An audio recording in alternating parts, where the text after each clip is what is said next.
Le Moyen-Âge. Alors faites attention, le Moyen-Âge, vous voyez ici qu'il apparaît en un seul mot. Le Moyen-Âge, c'est un nom propre. Donc si c'est un nom propre, évidemment, il y a des majuscules qu'il va falloir trouver. A duré. Donc vous voyez ici, sous la forme phonétique, que vous avez un seul mot.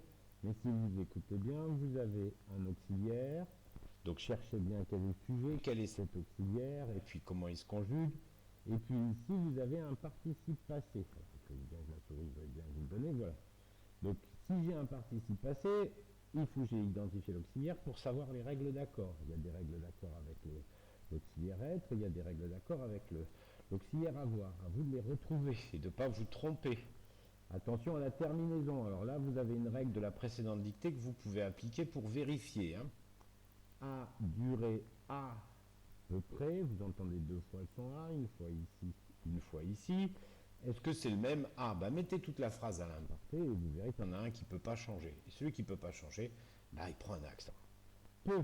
Alors ici, c'est l'adverbe de quantité. Faites attention, ce n'est pas le verbe pouvoir. Donc, il ne se conjugue pas, il est invariable. À vous de retrouver. Près, ici. Est-ce que c'est issu de l'adjectif qui donne proche ou est-ce que c'est issu de l'adjectif qui donne je suis prêt à sortir, etc. Tu es prête à sortir. Il faut se poser la question par rapport à la phrase parce qu'il n'y a pas beaucoup de solutions pour trouver. Mais enfin, normalement, si on réfléchit bien, c'est pas très compliqué. Là encore, 1000 ans. Et ici, vous voyez bien qu'avec la phonétique, j'ai tout en un seul mot, mais en fait, j'ai deux mots. J'ai d'abord le mot 1000 et puis après, j'ai le mot en. Alors 1000, vous le savez, c'est un déterminant numéral cardinal, un adjectif numéral cardinal. Il donne un nombre.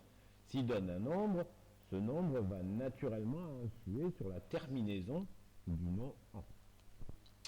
Il est alors. Alors ici encore, vous avez un mot tout seul en phonétique, mais vous entendez bien qu'il y en a deux. Il y a d'abord le mot et puis vous avez le mot alors. Le te au milieu est issu de la liaison. Donc le te vous donne la terminaison du premier mot.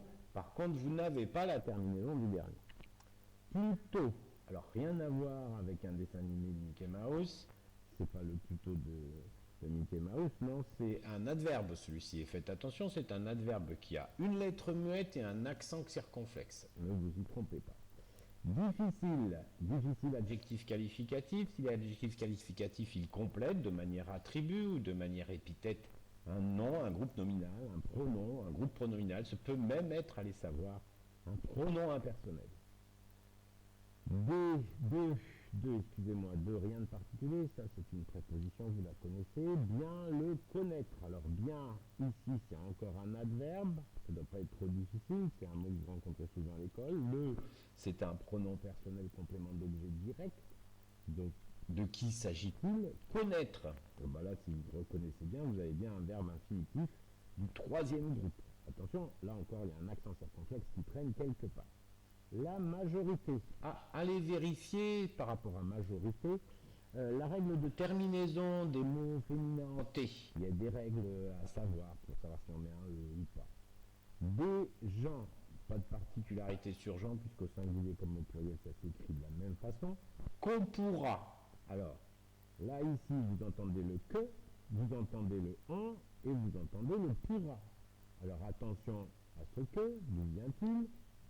Est-ce que j'ai affaire à l'auxiliaire avoir ou est-ce que j'ai affaire au pronom indéfini? L'auxiliaire avoir, ça serait ONT, le pronom indéfini, ça serait ON. Il faudra encore une fois essayer de tout mettre au passé. Si je dis la majorité des gens qu'on pourrait, est-ce que mon nom a bougé? S'il n'a pas bougé, c'est que c'est pas l'auxiliaire avoir. Pourra ici, c'est par contre le verbe pouvoir, mais c'est le verbe pouvoir au futur simple l'indicatif. Et si vous avez bien trouvé l'orthographe de en, eh bien, évidemment, vous devinez la terminaison de pourra. Interroger. Alors, n'allez pas chercher cette fichue règle de deux verbes qui se suivent, le suivant est à l'infinitif, cette règle est souvent fausse. Par contre, vous pouvez le remplacer par un verbe de sens proche, pas identique, mais de sens proche du troisième groupe. Si le verbe se met à l'infinitif, c'est que interroger est à l'infinitif. Si le verbe se met au participe passé, eh bien, c'est qu'interroger est un participe passé et. Alors, à vous de retrouver un verbe au sens propre. Dire est un verbe de sens proche à interroger. D'accord? ont une. Alors à nouveau, c'est un peu comme là-haut est alors. Vous voyez, on a une liaison que, donc ça nous donne bien des informations sur le on. Une, rien de particulier. Représentation. Attention, en phonétique, il y a un S, mais c'est pas un S dans l'écriture normale. De la même manière, pour partiel, c'est pas un S qu'il y a dans l'écriture normale. Attention, partiel est un adjectif qualificatif. Si est adjectif qualificatif, il est épithète ou attribut de quelque chose. Donc, il faut chercher le mot qui le complète.